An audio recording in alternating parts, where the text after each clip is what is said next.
Okay, there is no hiding the fact that you know he's one of my favourite fighters of all, the one and only Badr, former world's heavyweight champion, the man who is some stage looking to regain the belt that I reckon is still actually his. It should be around the waist. Badr, as always, brother, great to be here with you. Thank you. How you feeling, man? I mean, you've got main event status against Zabit Samedov on Saturday night. It's a big time for you, the most stacked K1 card we've ever seen. How have you prepared for it? I feel very strong, I prepared very well. I had a big vacation after the Schiavello fight, I went for a vacation for 3 months. I let my body rest and my head rest, what's most important for me. And now I feel very good, I feel very great, and I cannot wait until Saturday for the matchup. And I'm fighting Zabit. In my eyes, a very good fighter, and we will see, I feel very confident. Most fans around the world are predicting it's going to be Badr via knockout, when Badr wants to knock out Zabit Samedov, and how Badr wants to knock out Zabit Samedov. Most of us are hoping for a highlight reel knockout. Is that what's foremost on your mind, getting a highlight reel KO against Zabit, or is just the win alone the most important thing? No, I always like to knock people out, it gives me a big rush. And it makes my adrenaline go crazy. So that's always my main purpose. But and it goes together, If you knock him out, you win. So and I don't like just decisions. So it gives me too much intention. So I will just knock him out, I think, But we will never know, A fight is a fight. But you know what I like that we haven't seen for a while? The Lecco Buster, the spinning hook kick to the head. Yeah, so just a little bit of a push from me. If you can go for a Lecco Buster, that'd be nice. Yeah. It was funny because we were watching last time and you were saying it against the Peter Ross fight, and we were just fucking. We said like Michael gave it a name, So we were really joking. So it's funny, But it's a difficult kick, but. We will see, I don't care how I knock people out, I just want to see them with the ground, and that's it.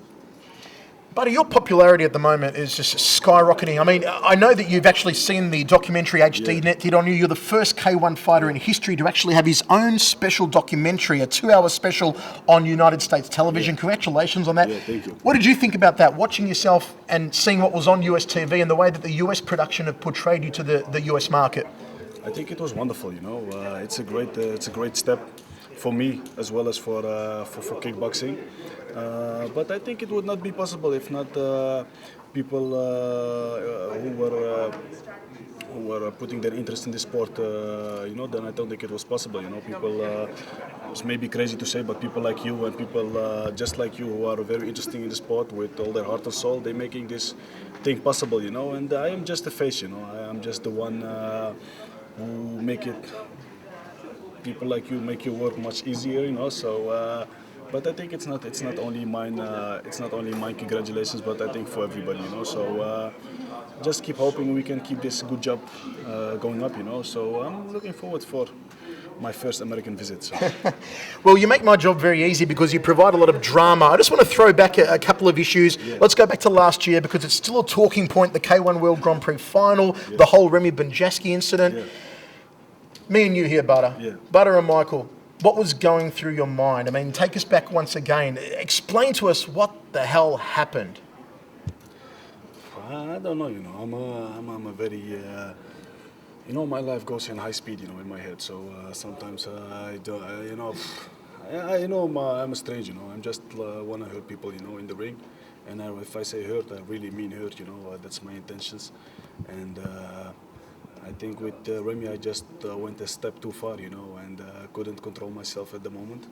Very unprofessional, but I'm an emotional guy, so shit happens. Speaking of that, I mean, you see Remy walking around now. No doubt you probably bump into him around Amsterdam. I know you hang around the red light district a little bit, but we'll keep it on the low. I saw you there also. Shh, the banana bar. I was never there. But what goes through your stomach? What goes through your emotions when you see Remy walking around these days? What are you thinking when you see that guy? Nothing. I just think that I gave him a good present last year, a very expensive present. I gave him $400,000 in an envelope.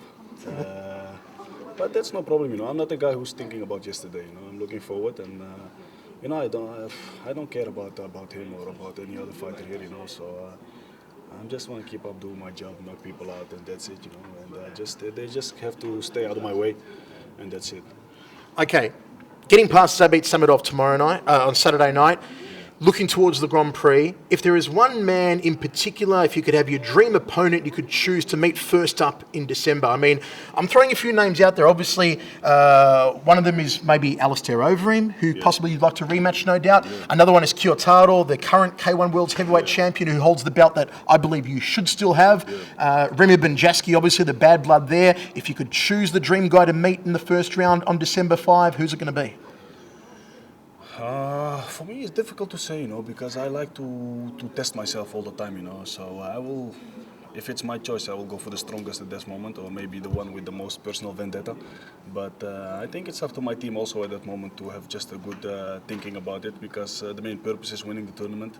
And I think last year I had a good chance, but my pool was very hard. I was in a very hard game, and maybe this year look for another way. But if it's up to me, I choose all those three names you just told me in the first fight, So I just have to wait and see, because everything can happen, at the final 16, I'm not through yet, and nobody else is through yet. So just wait it off, and I can just assure you that it will be a great tournament again, So I'm looking very forward. And one last question. I believe you spent some time recently in Morocco. You were there as a guest of now I'm not sure on the principalities or the royalties of Morocco, but the King of Morocco, is that correct? He invited you to Morocco, and you were like the VIP over there, right? Tell us about being in Morocco and how that came about and what the experience was about. Yeah, it was crazy, Royal family is a very different story. And I had a great time, I had some, it's wonderful, Nothing you can say on camera, right? No, it's a secret, and but they did a good job, They gave me a lot of credits, and they're very proud of me, and I'm very proud of my country. So I'm looking forward for my next visit again, But for me, it was also important that I let my physics and my mental rest a little bit, and now I'm looking forward for the next couple of months, for the Grand Prix and for the final 16. So we will see. Awesome, brother. So too is the rest of the world. Good luck on Saturday night, Badr. Thank you very much. Thank you. There you go, folks. Maybe the most exciting, my favourite too, the most exciting K1 fighter possibly ever, the one and only Badr Hari.